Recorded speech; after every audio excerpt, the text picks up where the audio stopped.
हमारी हिंदू संस्कृति में 16 संस्कार होते हैं। 16 संस्कार में 10वां संस्कार जो है, हमारी हिंदू संस्कृति की इतनी बड़ी बात है कि माता के उदर में जब जीव प्रवेश करता है उससे पहले संस्कार की शुरुआत हो जाती है और उस संस्कार को बोलते हैं गर्भाधान संस्कार। पहला संस्कार जो होता है गर्भाधान संस्कार। जीव प्रवेश करता है उससे पहले संस्कार की शुरुआत होती है और अंत में जीव जब शरीर छोड़कर निकल जाता है बाद में भी एक संस्कार होता है जिसको बोलते हैं अग्नि संस्कार। जीव प्रवेश करता है पहले से संस्कार की शुरुआत हो जाती है और बाद में भी संस्कार होता है। 16 संस्कार में 10वां जो संस्कार है वो विवाह संस्कार है। विवाह करना वो भी एक संस्कार है। 16 संस्कारों में वेदोक्त मंत्रों से वो संस्कार होता है। ऐसा कहा है शास्त्रों में कि नारी के अन्य संस्कार वेद मंत्र से नहीं होते हैं, किंतु विवाह संस्कार जो होता है वो नारी का भी वेदोक्त मंत्र से होता है। वेद मंत्र से अग्नि की साक्षी में विवाह होता है। तो अभी हम सभी को जो गृहस्थ लोग हैं उनको ये याद रखना कि अग्नि की साक्षी में वेदोक्त मंत्र से ब्राह्मणों के द्वारा विवाह विधि कराना वो एक संस्कार है। भागवत में लिखा है कि कलयुग जैसे जैसे बढ़ेगा वैसे वैसे विधि रहेगी नहीं। ऐसा कहा है भागवत के 12 स्कंद में। जैसे जैसे कलयुग बढ़ता जाएगा वैसे विधि रहेगी, लग्न में विवाह में विधि नहीं रहेगी, ऐसा लिखा है। किंतु कलयुग के वर्ष जो है वो 4,32,000 कहे गए शास्त्रों में। कितने? 4,32,000। अभी केवल 5,000 वर्ष गए हैं, 4,27,000 वर्ष अभी बाकी है। इसलिए अभी बोलना मत कि कलयुग आ गया, अभी तो कलयुग जन्मा ही है। अभी तो कलयुग जन्मा है, अभी कलयुग बढ़ा नहीं हुआ है। 4,32,000 वर्ष कहे गए हैं कलयुग के, अभी 5,000 गए हैं। भागवत के 12 स्कंद में लिखा है कि जैसे जैसे कलयुग आगे बढ़ेगा वैसे वैसे क्या होगा, लोगों की हाइट जो है वो कम होती जाएगी, कद कम होता जाएगा, आप देख लेना।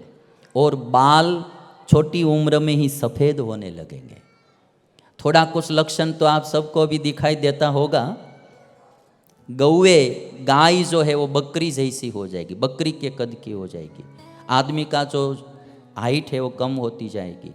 और कहा है कि कलयुग का जब एंड होगा, अंत होगा, अंतिम भाग, तब मनुष्य की उम्र 20 से 30 वर्ष की होगी। ऐसे तो कलयुग की उम्र 100 वर्ष कही गई है, मनुष्यों की 100 वर्ष की आयु होगी। अब भी आप देखते हैं कि 80 साल में तो चल बसते हैं, चले जाते हैं तो कहते हैं कि वृद्ध मरण था, तो कोई रोने की ज़रूरत नहीं है। जैसे जैसे कलयुग बढ़ेगा उम्र कम होती जाएगी। फास्ट फूड और जंक फूड खा खा कर आदमी जल्दी जल्दी मरते जाएंगे। पहले तो क्या था, खुराक सॉलिड होता था, दूध घी दही और ताज़ा खाते थे, सब्जी आदि सब अच्छा रहता था। धीरे धीरे उम्र कम होती जाएगी। और कहा कि कलयुग में ससुर पक्ष के संबंध बढ़ते जाएंगे, पितृ पक्ष के संबंध घटते जाएंगे। अपनी माँ आएगी तो कोई माँ कहकर नहीं बुलाएंगे, सास आएगी तो कहेंगे कि मेरी माताजी आई है, तो ऐसा बोलेंगे। भाई के साथ इतना संबंध नहीं रखेंगे, साधु भाई के साथ संबंध रखेंगे। बहन इतनी अच्छी नहीं लगेगी, साली उतनी अच्छी लगेगी उसको। ये तो मैं नहीं कह रहा हूँ, ये कलयुग का लक्षण बताया है। और एक लक्षण आपको अच्छा लगे या न लगे, किंतु कहा है कि कलयुग में घर घर में पत्नी का ही चलेगा, पति का कुछ भी नहीं चलेगा, ऐसा लिखा है। अभी तो बहुत ज़्यादा समय गया नहीं, अभी तो बहुत थोड़ा समय है। पत्नी का ही चलेगा, पुरुष का नहीं चलेगा। उसके लिए एक उदाहरण मैं बताऊंगा आपको कि एक राज्य में राजा राज कर रहे थे। तो एक दिन एक मंत्री ने राजा से कहा कि महाराज, हमारे राज्य में घर घर में पत्नी का ही चलता है, पति का कुछ चलता ही नहीं है। पत्नी कहते वैसा ही सब होता है। राजा ने कहा कि ऐसा हो नहीं सकता। तो मंत्री ने कहा कि आप परीक्षा कर लो। तो कहा कि ठीक है। राजा ने एक दिन घोषणा कर दी कि कल से मेरे राज्य के सभी पुरुष लोग राज्य में आएंगे, मेरे दरबार में आएंगे और मैं उनको कुछ न कुछ भेंट दूंगा। तो सभी पुरुष लोग आने लगे। आते थे तो राजा पूछते थे, घर में तुम्हारा चलता है तुम्हारी पत्नी का? तो कहता है कि मेरी पत्नी का। तो उसको एक बकरी भेंट में देते थे, ले जाओ एक बकरी। तो बकरी भेंट में दे देते थे और सभी लोग आते जाते। एक और बकरियाँ रखी थी, एक और भैंसें रखी थी। कहते थे जिसके घर पति का चलता है उसको भैंस भेंट में देने की, और पत्नी का चलता है उसको बकरी भेंट में देने की। सब लोग आते गए, पूछते हैं किसका चलता है? पत्नी का। उठाओ बकरी, ले जाओ बकरी। शाम तक ये दौर चलता रहा। शाम तक में बकरी का जो बाड़ा था वो पूरा खाली हो गया, एक भी बकरी बची नहीं। कोई पुरुष ऐसा नहीं आया कि घर में मेरा चलता है। तो बाद में अंत में शाम का समय हो गया था, संध्या समय। एक पुरुष आ रहा था, 5 हाथ पूरा था, लंबा चौड़ा और बड़ी बड़ी मूछें थी, और ऐसे जैसे बादशाह चला आ रहा है वैसे आ रहा था। तो राजा ने पूछा कि घर में किसका चलता है? तो कहते मेरा ही। तुम्हारा ही चलता है? तो हाँ। तो ले जाओ भैंस। जो तुम्हारा, मैं परीक्षा करूंगा, यदि तुम्हारा घर में कुछ चलता नहीं है तो 2 भैंस वापस देनी पड़ेगी। तो कहते कोई बात नहीं। भैंस लेके गया। 1 घंटे के बाद भैंस लेकर वापस आया। राजा ने कहा क्यों वापस आया? तो कहते मेरी पत्नी कहती है काली नहीं भूरी कलर की भैंस लेके आओ। राजा ने कहा तुम ये भैंस को यहाँ बांध दो और बकरी उठाओ, तुम्हारे घर में भी तुम्हारा नहीं चलता है।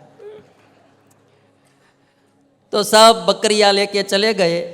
शाम को फिर रात को राजा और मंत्री लोग बैठे थे। तो मंत्री ने कहा कि महाराज, मैं कहता था ना कि सभी घर में पुरुष का चलता नहीं, पत्नी का चलता है, ये बात सही हुई? तो राजा कहते बात तो सही। मंत्री ने कहा कि राजा, मुझे एक बात समझ में नहीं आई। आपने सभी को बकरियां और भैंस भेंट में देने की सोची, उसकी जगह पर एक एक गाय भेंट में दी होती तो गौ वंश की रक्षा होती। राजा ने कहा मुझे तो गाय ही भेंट में देनी थी, किंतु रानी ने ना बोली। मुझे तो गाय ही भेंट में देनी थी, किंतु रानी ने तो ये पूरा આપણે ગુજરાતી में आखो घाणो दाजी गेलो एम टूक में। तो कलयुग में ये सब लक्षण बताए गए हैं। विवाह विधि रहेगी नहीं, किंतु अभी तो देर है। जब तक कथाएं अच्छी चलती रहेगी, अच्छे पुरुष यहाँ आते रहेंगे, तब तक हमारी संस्कृति भी जिंदा रहेगी। ये देश जो है वो भगवान का देश है, ईश्वर का देश है, सत्पुरुषों का देश है, सती नारियों का देश है, भक्तों का देश है। कोई न कोई आते रहेंगे और फिर हमारी संस्कृति को उजागर करते रहेंगे।